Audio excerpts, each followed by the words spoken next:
ISROയുടെ space docking ദൗത്യത്തിന്റെ ആദ്യപടിയായ PSLV-60 SpaDeX വിക്ഷേപണം വിജയകരം. 2 പേടകങ്ങളെയും PSLV-60 കൃത്യമായി ഭ്രമണപഥത്തിലെത്തിച്ചു.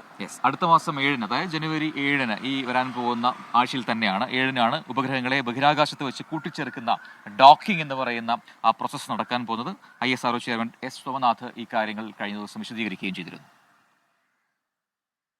5, 4, 3, 2, 1, 0.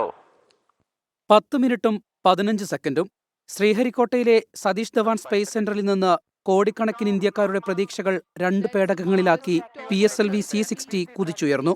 കൃത്യം 15 മിനിറ്റിനുള്ളിൽ 2 ഉപഗ്രഹങ്ങളെയും ഭ്രമണപഥത്തിലെത്തിച്ചു. ISROയ്ക്ക് ഇത് ചരിത്ര നിമിഷം.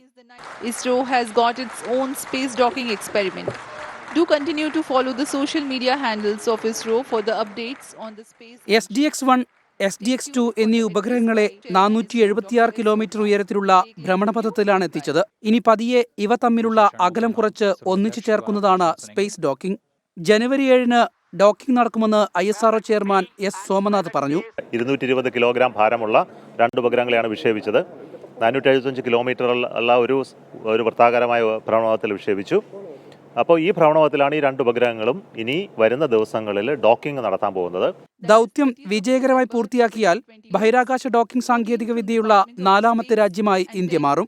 ഇന്ത്യ ലക്ഷ്യമിടുന്ന സ്വന്തം ബഹിരാകാശ നിലയത്തിനും ചാന്ദ്രയാൻ, ഗഗൻയാൻ ദൗത്യങ്ങൾക്കും ഇത് കരുത്താകും. 24 പേലോഡുകളും ഉപഗ്രഹങ്ങൾക്കൊപ്പമുണ്ടായിരുന്നു. ഇനി 8 ദിവസത്തെ കാത്തിരിപ്പാണ്. അതിനപ്പുറം സ്പേസ് ഡോക്കിംഗ് പൂർത്തിയാക്കി ബഹിരാകാശ വമ്പന്മാരുടെ പട്ടികയിലേക്ക് ഇന്ത്യയുടെ പേരുകൂടി എഴുതി ചേർക്കപ്പെടും. ശ്രീഹരിക്കോട്ടയിലെ സതീഷ് ധവാൻ സ്പേസ് സെന്ററിന് മുന്നിൽ നിന്നും ക്യാമറമാൻ ശ്രീകാന്ത് ഗൗരീശപ്പെട്ടതോടൊപ്പം മുഹമ്മദ് റഹീസ്, 24. അപ്പോൾ ISROയുടെ അഭിമാന ദൗത്യമായിട്ട് ഡോക്കിംഗ് മാറുന്നുണ്ട്. എന്തായാലും ഡോക്കിംഗ് ചെയ്യാൻ സാധിക്കട്ടെ. ഡോക്കിംഗ് നടന്നു കഴിഞ്ഞാൽ ആ ടെക്നോളജി കൈവരിക്കുന്ന 4ാമത്തെ രാജ്യമായി ഇന്ത്യ മാറുകയും ചെയ്യും. അഭിമാന നിമിഷമാണ്. നമ്മൾ ഈ ലാറ്റിൻ അമേരിക്കൻ രാജ്യങ്ങളിലൊക്കെ പോയി കഴിഞ്ഞു കഴിഞ്ഞാൽ ഗ്രാഫിറ്റികൾ കാണാം, പലരും ഇങ്ങനെ ചിത്രങ്ങൾ. അപ്പോൾ ഇവിടെ 2025-നെ വരവേൽക്കുന്ന ഒരു കൂട്ടം ആൾക്കാരാണ്. അവരുടെയൊക്കെ പേര് അവിടെ എഴുതി വെച്ചിട്ടുണ്ട്. മാത്രവുമല്ല മനോഹരമായ ചിത്രങ്ങളും ഈ റോഡിൽ, ഈ ഫോർട്ട് കൊച്ചി പരേഡ് ഗ്രൗണ്ടിലേക്കുള്ള റോഡിലേക്കാണ് നമ്മളിപ്പോൾ ഉള്ളത്. ആ റോഡിലാണുള്ളത്. അപ്പോൾ അവിടെ റോഡിൽ കൃത്യമായി ഗ്രാഫിറ്റി ആർട്ട് നടത്തിയിട്ടുണ്ട്. അതിനൊരു ദൃശ്യം പ്രേക്ഷകർക്ക് ഇപ്പോൾ കാണാം. നമുക്ക് പിന്നിലൊരു നക്ഷത്ര മരമുണ്ട്. അങ്ങനെ മൊത്തത്തിൽ ഈ ഒരു റോഡ് എന്ന് പറയുന്നത് ഒരു ഫെസ്റ്റിവൽ, ഒരു കാർണിവൽ മൂഡാണ് അല്ലേ? പെട്ടെന്ന് ചേച്ചി പറഞ്ഞപ്പോഴേ വിദേശ രാജ്യങ്ങളിൽ കാർണിവൽ ഒരു ഏറ്റവും ഇമ്പോർട്ടന്റ് ആണല്ലോ. ബ്രസീൽ, അർജന്റീന, ലാറ്റിൻ അമേരിക്കൻ രാജ്യങ്ങൾ.